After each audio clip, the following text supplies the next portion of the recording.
Hi guys, ఎలా ఉన్నారు? ఈ రోజు మనం నెట్ఫ్లిక్స్ లో మంచి స్టార్ కాస్టింగ్ తో రిలీజ్ అయిన టెస్ట్ మూవీ రివ్యూ గురించి మాట్లాడుకుందాం ఫ్రెండ్స్. ఈ మూవీ డైరెక్ట్ గా ఓటీటీలోనే రిలీజ్ చేశారు. స్టోరీ లైన్ విషయానికి వస్తే హైడ్రో ఫ్యూయల్ ప్రాజెక్ట్ ని ట్రై చేసి ఒక ఫెయిల్యూర్ గా మిగిలిపోయి ఉంటాడు మాధవన్. తన భార్య అయిన నయనతార ఎలా అయినా పిల్లలు కందామని అనేక విధాల ప్రయత్నాలు చేస్తూ ఉంటుంది. స్టార్ క్రికెటర్ అయిన సిద్ధార్థ్ తన చివరి మ్యాచ్ ని ఒక మంచి ఇన్నింగ్స్ తో ముగిద్దామని అనుకుంటుంటాడు. చివరికి విన్నర్ గా మిగిలారా లూజర్ గా మిగిలారా అన్నదే ఈ మూవీ యొక్క స్టోరీ లైన్ ఫ్రెండ్స్. టెస్ట్ ఈ మూవీ మీ పేషెన్సీని టెస్ట్ చేస్తుంది. ఈ మూవీలో ఫాదర్ సన్ మరియు వైఫ్ అండ్ హస్బెండ్ మధ్య ఎమోషనల్ బాండింగ్ కూడా సరిగ్గా చూపించలేదు అని నాకు అనిపించింది ఫ్రెండ్స్.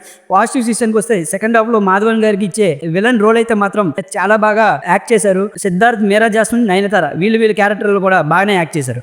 నెగిటివ్ సీజన్కి వస్తే ఈ మూవీ అవుట్పుట్ చూసినాక ఇది వర్కౌట్ అవ్వదు అని చెప్పేసి దీన్ని డైరెక్ట్ ఓటీటీని రిలీజ్ చేసినట్టున్నారు. బ్యాక్గ్రౌండ్ స్కోర్ అయితే మాత్రం ఎక్కడ కూడా మనల్ని ఇంప్రెస్ చేయదు. ఒక వెబ్ సిరీస్ లో కూడా ఎంతకన్నా మంచి అవుట్పుట్ అయితే వచ్చుంటుంది. ఎన్నో ఇల్లాజికల్ పాయింట్స్ తో సెకండ్ హాఫ్ ని నింపేశారు. లైక్ ముగ్గురిని లాస్ట్ లో చంపినట్టు చూపించడం, అప్పటి వరకు మంచిగా ఉన్న నయనతార భర్త చెప్పినట్టుగా వినేయటం, ఆల్ ఆఫ్ సడన్ గా కంక్లూజన్ ఇవ్వాలి అని చెప్పి ముగ్గురిని చంపేయటం, మాధవనికి సిండికేట్ యొక్క రూల్స్ చెప్పడం, స్టార్ క్రికెటర్ ఫోన్ ట్యాపింగ్ లో ఉన్న కిడ్నాప్ అయిన పిల్లాడిని పోలీసులు పట్టుకోకపోవటం, చాలా ఫాస్ట్ గా చెప్పేసి మూవీని ఎండ్ చేసేశారు. ఇంట్రడక్షన్ కి చాలా ఎక్కువ టైం తీసుకోవడం వల్ల మనకి ఫస్ట్ హాఫ్ నే కొంత బోర్ కొడుతుంది.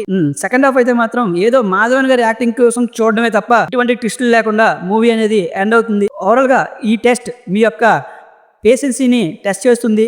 ఈ మూవీకి నేను ఇచ్చే రేటింగ్ 2 out of 5 ఫ్రెండ్స్. మీరు కనుక ఇప్పటివరకు ఛానల్ని సబ్స్క్రైబ్ చేసుకోకపోతే సబ్స్క్రైబ్ చేసుకోండి. మీరు ఒకవేళ ఈ మూవీని చూసుంటే కామెంట్స్లో మీ అభిప్రాయాన్ని తెలియజేయడం మాత్రం మర్చిపోకండి. ఓకే ఫ్రెండ్స్, జై హింద్.